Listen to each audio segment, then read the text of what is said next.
اس video میں ہم Darrell Bernard اور لان ایڈورڈز کے لکھے ہوئے essay using the scientific method پر بات کریں گے، لیکن پہلے رائٹرز کا مختصر تعارف۔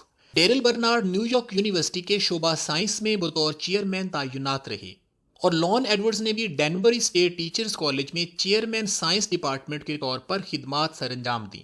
اس کے علاوہ یہ دونوں teachers of science in college high school Colorado State College of Education میں بطور سپروائزر بھی کام کرتے رہے۔ ان کی مشہور کتاب کا نام دا نیو بیسک سائنس ہے، جو انہوں نے 1956 میں مشترکہ طور پر شائع کی۔ آج ہم جس مضمون پر بات کرنے جا رہے ہیں یہ اسی کتاب سے لیا گیا ہے۔ آگے بڑھنے سے پہلے ہم یہ سمجھ لیتے ہیں کہ سائنسی طریقہ کار سے کیا مراد ہے۔ یہ اصل میں اپنے ارد گرد رونما ہونے والے عوامل کا عقلی مطالعہ ہے۔ اپنی آسانی کے لیے ہم اس کو 6 مرحلوں میں تقسیم کر سکتے ہیں۔ سب سے پہلے ہم کسی بھی عمل یا صورتحال کا مشاہدہ کرتے ہیں۔ دوسرے مرحلے پر ہم اپنے کیے گئے مشاہدے پر سوال اٹھاتے ہیں اور مزید معلومات اکٹھی کرتے ہیں۔ اس کے بعد ایک مفروضہ قائم کیا جاتا ہے۔ چوتھے مرحلے پر اس مفروضے کو تجربات سے گزارا جاتا ہے اور عقل کی کسوٹی پر پرکھا جاتا ہے۔ اس کے بعد ملنے والے ڈیٹا سے نتائج حاصل کیے جاتے ہیں اور مفروضے کو قبول یا رد کرنے کے بعد ایک نظریہ قائم کیا جاتا ہے۔ چھٹے اور آخری مرحلے پر ان تجربات کو بار بار دہرایا جاتا ہے، یہاں تک کہ ہمارے مشاہدے اور قائم کیے گئے نظریے میں کسی قسم کا تضاد باقی نہ رہے۔ تو اب آتے ہیں اس مضمون پر جس میں سائنسی طریقہ کار کے استعمال کی وجہ سے ہماری زندگیوں پر ہونے والے مثبت اثرات پر بات کی گئی ہے۔ آج ہم ان تمام مسائل پر قابو پا چکے ہیں جن کا تعلق صحت کو برقرار رکھنے، خوراک کی پیداوار اور اس کو محفوظ رکھنے، ہمارے گھروں کی تعمیر، مواصلات اور نقل و حمل میں بہتری کے ساتھ ہے۔ صرف ہمارے رہنے سہنے کے طریقے ہی نہیں بدلے، لوگ خود بھی تبدیل ہو گئے ہیں۔ وہ واقعات جو ماضی میں عجیب اور پراسرار سمجھے جاتے تھے، آج ہم ان کو بہتر طور پر بیان کر سکتے ہیں۔ فارغ وقت گزارنے کے طریقوں میں بھی تبدیلیاں آ چکی ہیں۔ مختصر یہ کہ ہماری زندگیاں اور رہن سہن مکمل طور پر بدل چکا ہے۔ سائنسی طریقہ کے استعمال سے انسان نے جو فوائد حاصل کیے ہیں ان کی ایک لمبی فہرست مرتب کی جا سکتی ہے۔ ڈیرل برنارڈ اور لان ایڈورڈز نے ان فوائد اور اثرات کو 4 ہیڈنگز میں تقسیم کیا ہے۔ Number 1، better control of disease. Number 2، better sanitary conditions. Number 3، more food and better food. Number 4، better attitudes. تو سب سے پہلے بات کرتے ہیں بیٹر کنٹرول آف ڈیزیز کی۔ ڈیرل برنارڈ اور لان ایڈورڈز ہمیں بتاتے ہیں کہ صرف 200 سال پہلے پیدا ہونے والے 4 بچوں میں سے 3 بچے اپنی پہلی سالگرہ تک پہنچنے سے پہلے ہی مر جاتے تھے۔ نومولود بچوں پر حملہ کرنے والی بیماریاں اتنی عام تھیں کہ صرف 25% بچے ہی 1 سال کی عمر تک پہنچ پاتے تھے۔ یہاں پر یہ بات یاد رہے کہ ہماری کورس کی کتابوں میں شامل مضمون میں یہ اعداد و شمار مختلف ہیں۔ وہاں پر 8 میں سے 7 بچوں کے بارے میں لکھا گیا ہے کہ وہ پیدائش کے پہلے سال میں ہی مر جاتے تھے، یعنی صرف 12% بچے ہی 1 سال تک زندہ رہتے تھے، اور یہ بچ جانے والے بچے بھی 6 سال کی عمر تک پہنچنے سے پہلے چیچک جیسے جان لیوا مرض کا شکار ضرور ہوتے تھے، اور ان میں سے اگر کوئی اپنی غیر معمولی قوت مدافعت کی وجہ سے اس بیماری سے بچ نکلنے میں کامیاب ہو جاتا تو 12 سال کی عمر تک پہنچتے ہوئے اسے میزلز، ہوپنگ کف، سکارلیٹ فیور اور ڈفتیریا جیسی بیماریوں کا سامنا ضرور کرنا پڑتا تھا۔ Yellow fever, malaria, typhus, cholera, typhoid fever اور انفلوئنزا جب ایک دفعہ شروع ہو جاتی تو پورے علاقے کو اپنی لپیٹ میں لے لیتی تھی۔ زندگی انتہائی غیر یقینی تھی۔ 30 سال تک زندہ رہنے والا شخص خوش قسمت تصور کیا جاتا تھا، لیکن آج صورتحال بالکل بدل چکی ہے۔ آج ہسپتالوں میں بچوں کی پیدائش ہوتی ہے، ویکسینیشن کے ذریعے انہیں بیماریاں پھیلانے والے جراثیموں سے بچا لیا جاتا ہے۔ وہ بیماریاں جو لا علاج اور جان لیوا سمجھی جاتی تھی آج ہمیں نقصان نہیں پہنچاتی۔ جدید ادویات اور مشینوں نے تقریباً تمام بیماریوں کی بر وقت تشخیص اور ان کا علاج بے حد آسان بنا دیا ہے۔ آج کا انسان طبعی طور پر 70 سال تک زندہ رہنے کی توقع کر سکتا ہے۔ دوسرے الفاظ میں ہم یہ کہہ سکتے ہیں کہ سائنسی طریقہ کار نے ہماری زندگیوں میں تقریباً 30 سالوں کا اضافہ کر دیا ہے۔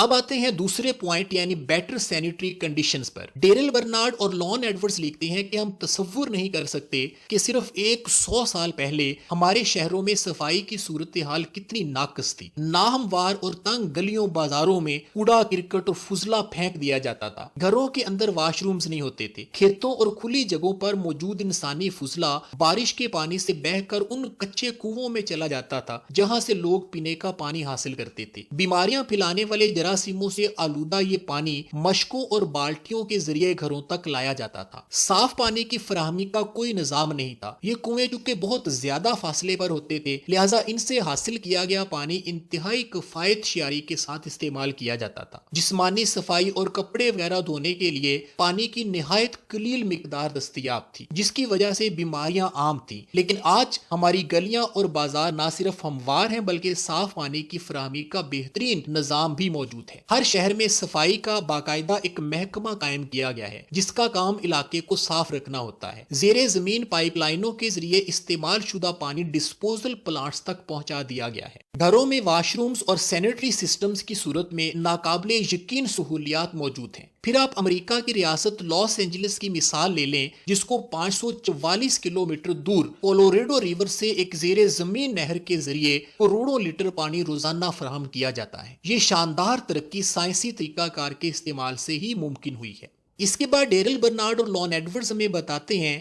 کہ آج کے انسان کی کھانے پینے کی عادات بھی بدل چکی ہیں۔ ہماری طرح ماضی میں بھی لوگ کھانے پینے سے لطف اندوز ہوتے تھے لیکن ان کے پاس خوراک کی بہت زیادہ اقسام دستیاب نہیں تھی۔ لوگ زیادہ تر اپنے گھروں کے اندر ہی سبزیاں اور پھل وغیرہ کاشت کرتے تھے جو صرف سیزن کے دوران ہی دستیاب ہوتے تھے۔ کیونکہ خوراک کو محفوظ کرنے کا کوئی نظام موجود نہیں تھا لہٰذا انہیں پیدائش کے فوراً بعد ہی استعمال کر لیا جاتا تھا۔ برفیلے علاقوں میں رہنے والے لوگوں کے پاس موسم سرما کے دوران کھانے کے لیے کچھ نہیں ہوتا تھا۔ کچھ سمجھدار خواتین اچار اور مربع وغیرہ کی شکل میں خوراک کو محفوظ کر لیتی تھی۔ گوشت کو نمک لگا کر یا خشک کر کے برف میں دبا کر محفوظ کیا جاتا تھا۔ سمندری خوراک صرف ساحلی علاقوں کے لوگوں کو ہی دستیاب ہوتی تھی لیکن اب ہم جس علاقے میں بھی رہتے ہوں ہر قسم کی خوراک حاصل کر سکتے ہیں۔ آج ہمارے پاس ماضی کی نسبت زیادہ اور بہتر خوراک موجود ہے۔ جدید طریقہ کار اور مشینری کے استعمال سے ہم خوراک کی پیداوار میں بہت زیادہ اضافہ کر چکے ہیں۔ ٹرانسپورٹ اور سڑکوں کی بہتر سہولیات کی وجہ سے آج ہر علاقے میں پیدا ہونے والی خوراک ہماری دسترس میں ہے۔ اپنے لیے بہترین غذا کا انتخاب یعنی سلیکٹنگ، درجہ بندی یعنی گریڈنگ، خوراک کو محفوظ کرنے کے جدید طریقے یعنی پروسیسنگ اور دودھ، انڈے، آلو، سیب وغیرہ کو خشک کرنے کا عمل یعنی ڈی ہائیڈریشن، یہ وہ طریقے ہیں جن کو استعمال کر کے ہم خوراک کو طویل مدت تک محفوظ کر سکتے ہیں اور خوراک کے زہر آلود ہونے کا امکان بھی بالکل ختم ہو چکا ہے۔ آخر میں ڈیرل برنارڈ اور لان ایڈورڈز لکھتے ہیں کہ سائنسی طریقہ کار کے استعمال سے ہماری سوچ اور رویوں میں بھی تبدیلیاں رونما ہوئی ہیں۔ رویے سے ہماری مراد وہ انداز ہے جو ہم کسی خیال یا کسی واقعہ کے متعلق اختیار کرتے ہیں۔ اگر کوئی شخص یہ یقین رکھتا ہے کہ کسی قسم کا تعویذ پہننا اسے بدقسمتی سے بچا لے گا تو وہ تعویذ ضرور پہنے گا اور اس کے بغیر بے چینی محسوس کرے گا۔ اس قسم کے احساسات جن میں خوف شامل ہو توہمات کہلاتے ہیں۔ آج بہت کم لوگ یہ یقین رکھتے ہیں کہ بیماریاں بدروحوں کی وجہ سے ہوتی ہیں۔ ہماری زندگیوں سے توہمات کا خاتمہ ہو رہا ہے۔ ہم سائنسی انداز سے سوچنے لگے ہیں۔ اپنے آباء و اجداد کے برعکس ہم زیادہ تنقیدی نقطہ نظر سے چیزوں کو دیکھتے ہیں۔ ہم سمجھتے ہیں کہ ہر عمل کے پیچھے کوئی نہ کوئی عقلی توجہ ہوتی ہے جس کو سمجھ کر انسان ہر عمل کو کنٹرول کر سکتا ہے۔ یہی وجہ ہے کہ ہم ماضی کے انسان کے برعکس کم خوفزدہ ہیں۔ ہم کالی بلی، ٹوٹا ہوا آئینہ یا تیرا کے ہندسے کو منحوس نہیں سمجھتے۔ ہم صرف ان باتوں پر یقین رکھتے ہیں جو عقل اور حقیقت کی کسوٹی پر پورا اترتی ہیں۔ نت نئی دریافتوں اور سائنسی ترقی کے اس ماحول نے ہمیں یہ سکھایا ہے کہ جو بات صدیوں سے لوگ مانتے آ رہے ہیں یہ ضروری نہیں کہ وہ درست بھی ہو۔ نظریات کو حقیقت کے معیار پر پورا اترنا ہوگا ورنہ انہیں رد کر دیا جاتا ہے۔ آج ہم اس سوچ کے ساتھ آگے بڑھ رہے ہیں۔ ہماری سوچ میں آنے والی وسعت کی وجہ سے ہم نئے نظریات کو جلدی قبول کر لیتے ہیں لیکن نتائج کو حتمی تسلیم نہیں کرتے اور مزید حقائق کی تلاش کا یہ سفر جاری و ساری ہے۔ تو یہ وہ اہم نکات ہیں جن پر اس مضمون میں بات کی گئی ہے۔ یاد رہے کہ ہماری کورس کی کتابوں میں اس ایسے کا بریف اور سمپلیفائڈ ورژن شامل ہے جس میں کچھ اعداد و شمار کی تبدیلیاں ہیں اور اس میں امریکی ریاست لاس اینجلس کی جو مثال دی گئی ہے وہ بھی اوریجنل ورژن میں شامل نہیں ہے۔ مکمل اور اوریجنل ورژن آپ ڈیرل برنارڈ اور لان ایڈورڈز کی کتاب دی نیو بیسک سائنس میں پڑھ سکتے ہیں۔ امید ہے آپ کو یہ ویڈیو پسند آئی ہوگی۔ اپنا اور اپنے پیاروں کا خیال رکھیے اور اس دنیا کو مزید خوبصورت بنانے میں اپنا کردار ادا کرتے رہیے۔ Thank you so much.